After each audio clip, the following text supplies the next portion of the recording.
안녕하세요. 2021년 2학기 자기성장 공모전에 참여한 유아교육과 3학년 최은선입니다.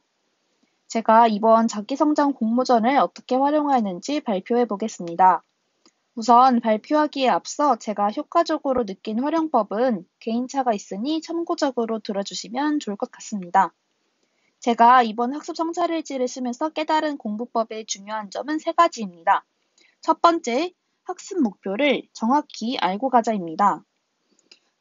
학습 목표는 저희 초등학교 선생님께서 수업을 시작하실 때마다 칠판에 학습 목표와 단원을 적으셨는데, 이는 지금 배우는 내용이 정확히 무엇인지를 확인하고자 하는 목적이 있습니다. 강의를 듣고 학습 성찰일지를 쓸 때마다 스스로 단원명을 적으면서 시각적으로 다시 한번 내가 지금 무엇을 배우고 있는지를 정확히 짚고 넘어갈 수 있습니다. 두 번째, 형광펜 인식 방법입니다. 제 책을 보시면은 단원명과 소단원 각각의 내용들로 구성되어 있어 상당히 헷갈린 경험이 있는데요. 다들 그런 경험이 있으신가요?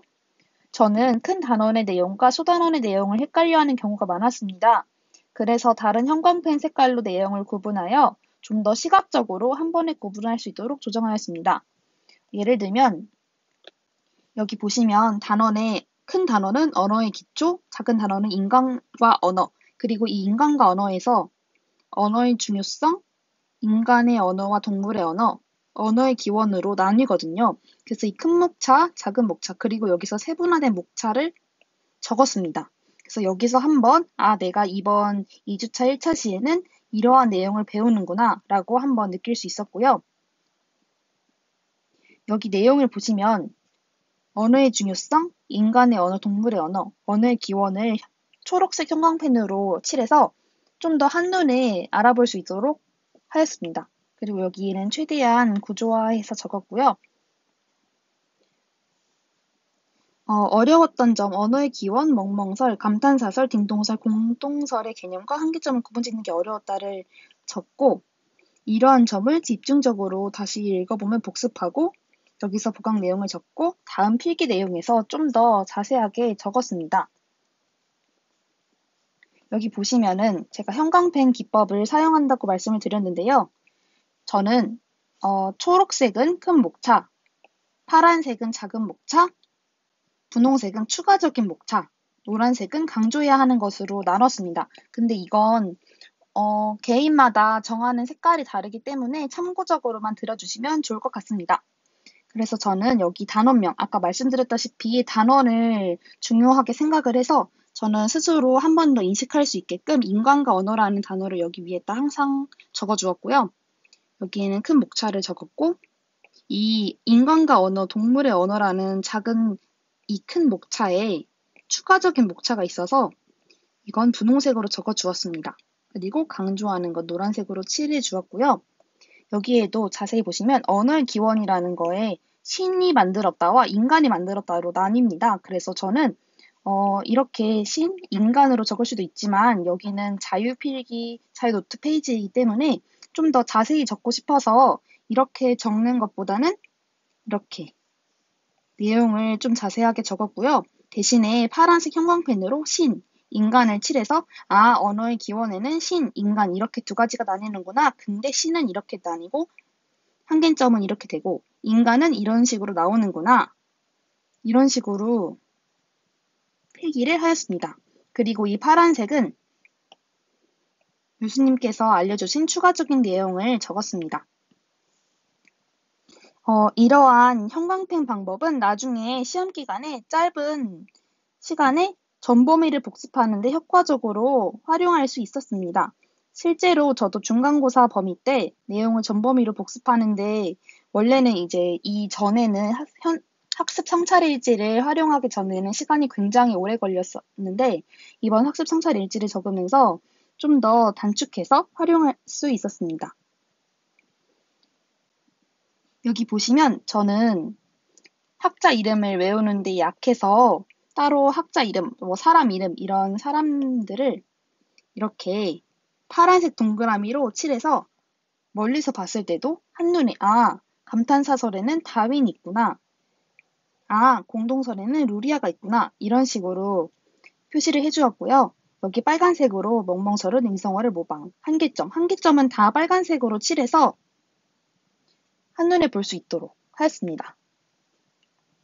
그리고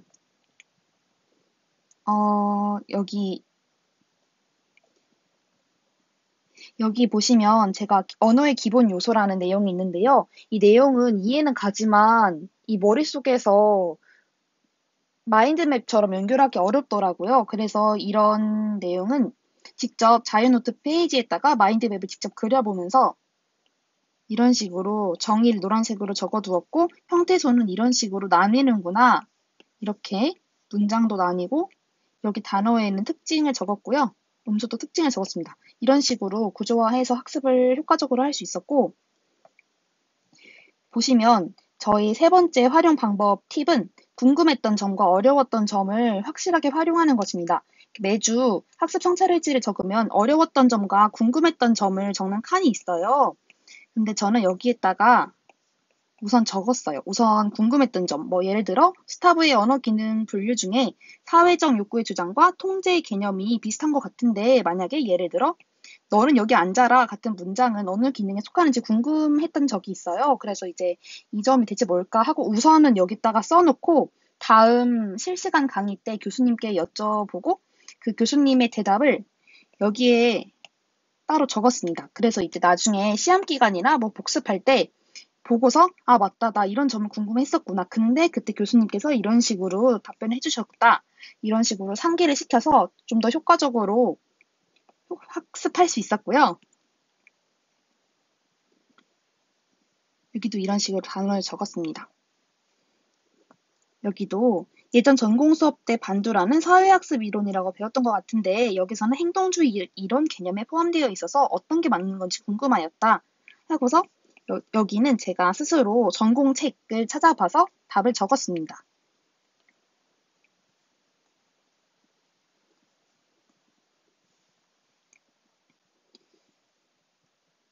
여기도 보시면 어려웠던 점이 써 있는데요. 저는 피아제의 이론과 비고츠키의 이론을 구별하는 게 헷갈리고 또 궁금했던 점에서도 피아제의 인지적 상호작용주의와 비고츠키의 사회문화적 상호작용주의 공통점과 차이점이 궁금하다라고 쓰여 있어요.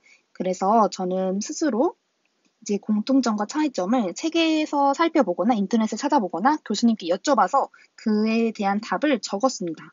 이렇게 바로 밑에다가 적으니까 저는 개인적으로 뭔가 바로 해결을 할 수 있다는 느낌이 들어서 좀 더 시간 효율도 좋고 학습 효과도 좋은 것 같아서 바로 궁금했던 점 밑에다가 적었습니다. 그리고 이제 당연히 여기 어려웠던 점과 궁금했던 점 모두 피아제의 이론과 비고츠키의 이론을 구별하는데 어려워했다고 써왔기 때문에 보강 계획은 이런 피아제와 비고츠키 이론을 비교하며 학습하는 것으로 적었고요. 보강 내용도 이런 점과 비슷하게 적었습니다. 근데 여기 보시면 제가 이런 식으로 최대한 구조화해서 적었거든요. 근데 여기에 파란색 물결이 보이시나요? 제가 적으면서 느꼈던 이건 피아제와 비고츠키 이론의 차이점이다라고 하는 거는 바로 이런 비슷한 필기 효과로 채워서 적었습니다. 그래서 이제 한눈에 보기 쉽더라고요. 그리고 여기도 피아제, 비고츠키, 워프는 큰 목차이기 때문에 형광펜 기법으로 초록색으로 적었고 인지적 상호작용주의, 사회문화적 상호작용주의, 언어적 결정주의는 이론의 이름이기 때문에 통일감 있게 빨간색으로 적었습니다. 보시면 여기도 단어를 적었고요. 인지언어 이런 식으로 통일해서 적었고 교수님께서 중요하다고 강조하신 거는 노란색 형광펜으로 강조를 하였고 네, 강조를 하였고요. 추가적인 내용은 이런 식으로 분홍색으로 칠해서 학습하였습니다. 여기 혹시 눈치채셨나요? 제가 네 번째로 강조한 활용 방법은 보강 내용과 자유 노트 페이지를 활용하는 것인데요. 자세히 보시면 보강 내용은 좀 더 내용이 단순화되어 있습니다. 단순화되어 있는데 이 자유 노트 페이지에는 굉장히 자세하게 적었거든요. 물론 책보다 자세히는 못하겠지만 복습할 때 최대한 효과적으로 복습하기 위해서 자세히 적었는데 어, 저는 보강 내용에는 간단하게 내용을 구조화하는 식으로 정리를 하였고 자유필기 페이지에는 내용을 좀 더 자세히 적어서 복습을 하였습니다. 이런 필기의 장점은 제가 느끼기에 내가 무엇을 배웠는지 알 수 있다 입니다. 만약 둘 다 자세하게 적었더라면 내용이 너무 복잡해서 스스로 학습하기에도 벅찼을 것 같아요. 근데 이제 보강 내용 칸에는 먼저 쓰면서 좀 더 내용을 간소화해서 머릿속에 구조화하여 정리를 하고 이 목차를 가지고 그대로 자유노트 페이지로 넘어가서 책과 함께 좀 더 자세하게 내용을 필기를 하면서 세부적으로 학습할 수 있어서 좋았던 것 같습니다. 마지막으로 최종 정리 노트를 활용한 방법이 있는데요. 이 노트는 무엇이냐면 제가 아까 말씀드렸다시피 저는 학습 목표, 단원 이런 거를 딱 아는 걸 중요시하는 타입이기 때문에 이런 노트를 정리하였습니다. 저는 나무보다는 숲을 중요시하는 타입이라서 전체 내용의 구조와 자료가 필요하였는데 아무래도 학습 성찰일지는 이런 식으로 6주차, 7주차 이런 식으로 떨어져 있어서 한눈에 보기에는 아무래도 한계가 있더라고요. 그래서 저는 학습 성찰일지를 작성한 내용을 토대로 노트에다가 간단하게, 최대한 다 간단하게 적었습니다. 학습 성찰일지를 적은 내용을 토대로 간단하게 적었는데요. 시험 범위가 약 100페이지 정도였는데 5페이지로 줄여서 다 구조화 자료를 만들었습니다. 여기서도 형광펜 기법을 사용해서 좀 더 눈에 띄게 표시를 해두었고 비판점 등과 같은 것은 분홍색으로 표시를 해서 좀 더 통일감 있게 주어서 학습하기 쉽게 만들어 두었습니다. 최종적으로 강의를 듣고 학습 성찰 일지를 작성하고 복습하고 이런 방식으로 활용을 하였더니 저는 중간고사에 좋은 성적을 받을 수 있었습니다. 학습 성찰 일지를 활용하면서 느낀 점은 제가 중요시하는 공부법을 다시 한번 깨달을 수 있었다는 점과 그동안 했던 저의 공부법의 한계점을 깨닫고 보완할 수 있는 계기를 가질 수 있었다는 점입니다. 학습 성찰일지를 초반에 작성하다 보면 아무래도 막막하고 보통의 공책에 필기하는 것과 다를 게 없다는 생각이 드실 수도 있습니다. 하지만 학습 성찰일지를 꾸준하게 작성하다 보면 자신의 공부법을 되돌아볼 수 있고 과목 내용도 좀 더 점층적으로 학습할 수 있다는 느낌이 오실 수 있을 겁니다.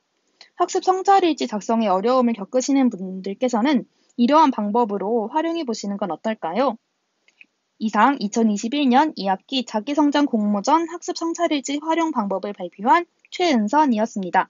들어주셔서 감사합니다.